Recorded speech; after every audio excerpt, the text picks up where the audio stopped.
Good morning, সবাই কেমন আছো? আশা করি সবাই খুব ভালো আছো, আমরাও ভালো আছি। এই আমাদের সকালে চাটা খাওয়া হয়ে গেছে, সকালে ব্রেকফাস্টও হয়ে গেছে। এখন এই এদের ফোন করলাম, তো ওরা বললো এই 10টা নাগাদ ওরা বেরিয়েছে, পৌঁছাতে 2:30-3টে বাজবে। আর একটু আরামসেই আসবে, তাড়াহুড়োর তো দরকার নেই। চণ্ডীগড় থেকে আসবে, তো কিষান বললো 3টে নাগাদ পৌঁছে যাব।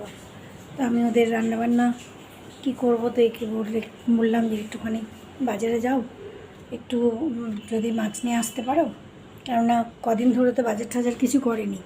তো ওই জন্য বললাম যে একটু মাছ নিয়ে আসো, একটু চিকেন এনে রেখে দাও। এই কদিন ধরে কন্টিনিউ ওরা চিকেন খেয়েছে, তো একটু চিকেন এনে রেখে দাও।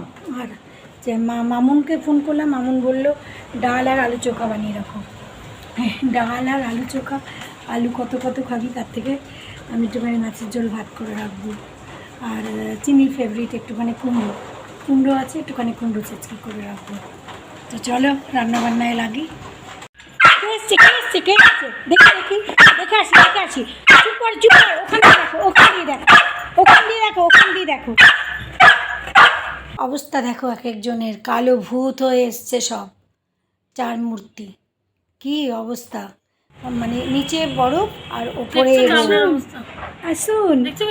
হ্যাঁ, ওকে খাওয়াতে নিয়েছে, খাবে না এতক্ষণ ধরে, ও বুঝতে পেরেছে। এইখানে ওইখানে এরমভাবে বসে আছে তাকিয়ে। কোথায় আমাদের আসল হিরো? কোথায়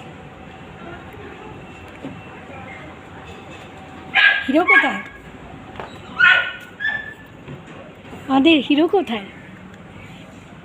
আমাদের হিরো কোথায়?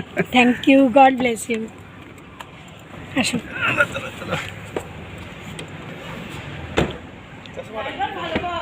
আরে ওকে খাওয়াতে নিয়েছে, এতক্ষণ ধরে খাচ্ছে না।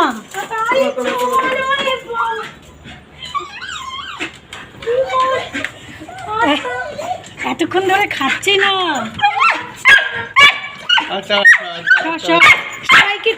সবাইকে চাই, ডুডোকেও চাই। ওকে করে না কখনো এরকম। হ্যাঁ, ওই দেখ কার কাছে যাবে বুঝতে পারছে না। সেই সকালে বেরিয়েছে, আমি বললাম যে হাত মুখ ধুয়ে আগে খেয়ে নে জামা কাপড় ছেড়ে। তো আমি একটুখানি আর মাছ রান্না করেছি, ওর জন্য একটুখানি কুমড়ো ছেচকি, ও আসলে চিনি একটুখানি কুমড়ো ভালো খায়। আর মাছ করেছি, ডাল করেছি, ডালের সঙ্গে একটু পেঁয়াজি করেছি। আর কিষান তো একটু রুটিই খায়, 2টো রুটি আর একটু ভাত যদি খাবে। এই আমি রান্না করেছি। একটু মাছের ঝোল ভাত খাবে কদিন বাদে, মানে এই 7 দিন ধরে। বাবুর খাওয়া দেখে তো বোঝাই গেল যে বাড়ির খাওয়া খেয়ে শান্তি। এখন বুঝতে পেরেছি। এখন হ্যাঁ, গোল কাকে?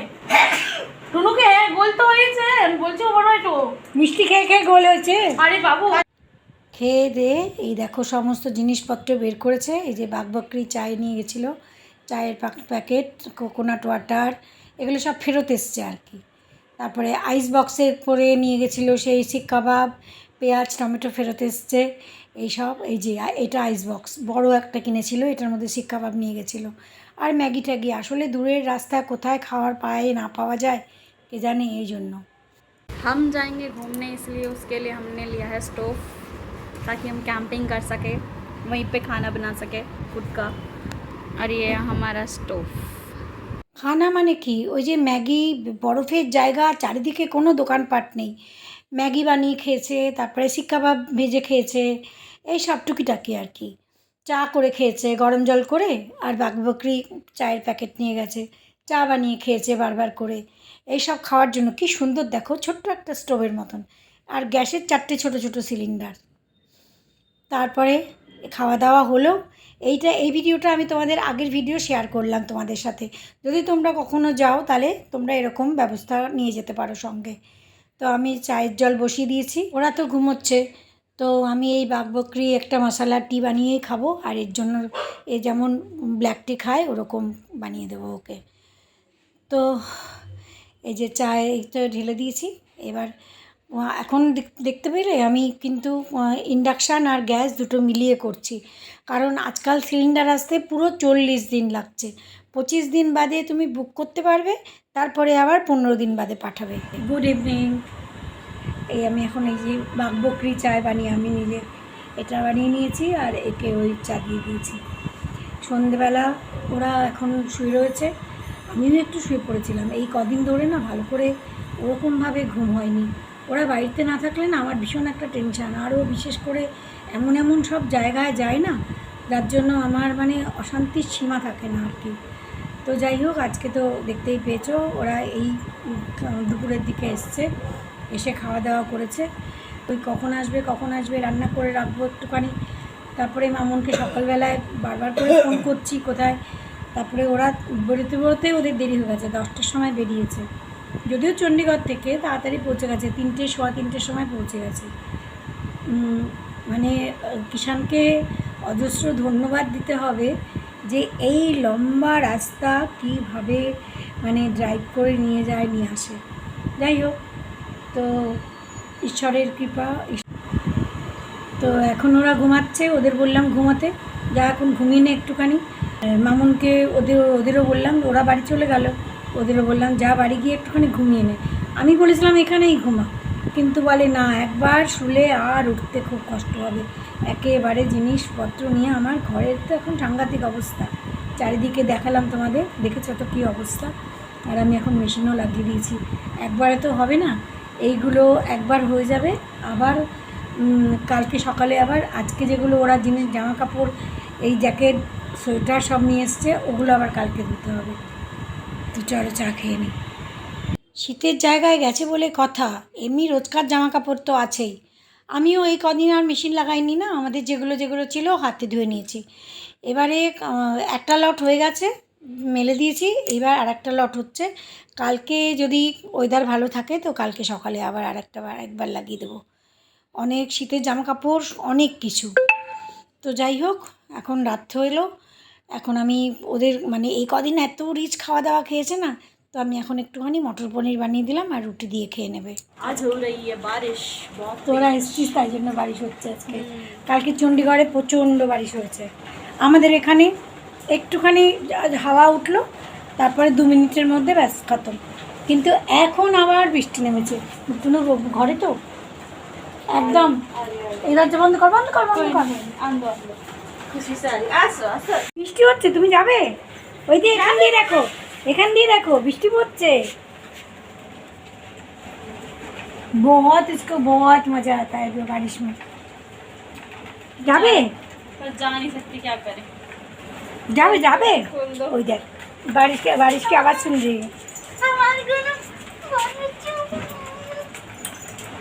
बस ऐसे ही मत लो, ऐसे ही खुश हो जाओ। এরা যেখানে গেছিল এই দেখো কিরকম ট্যান হয়েছে, এই যে ওই হাত দেখা। হে ভগবান, নিচে বরফ আর ওপরে রোদে পুরো একদম স্কিন জ্বলে গেছে। মামুনের তো সাংঘাতিক অবস্থা। চল যা শুয়ে পড়, অনেক রাত হয়েছে, সারাদিন জার্নি হয়েছে। তুমি যাও,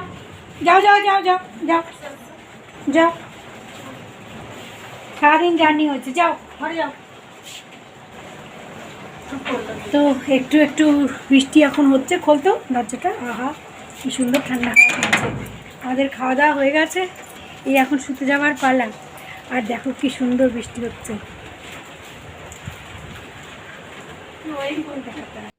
বৃষ্টি আমার দারুণ পছন্দর, ভীষণ ভালো লাগে বৃষ্টি। কিন্তু এই যে রাত্রি 11:30 বাজে এখন, আমাদের তো খাওয়া দাওয়া হয়ে গেছে, শুধু জামা কাপড় ছেড়ে হাত মুখ ধুয়ে শুতে যাবার পালা।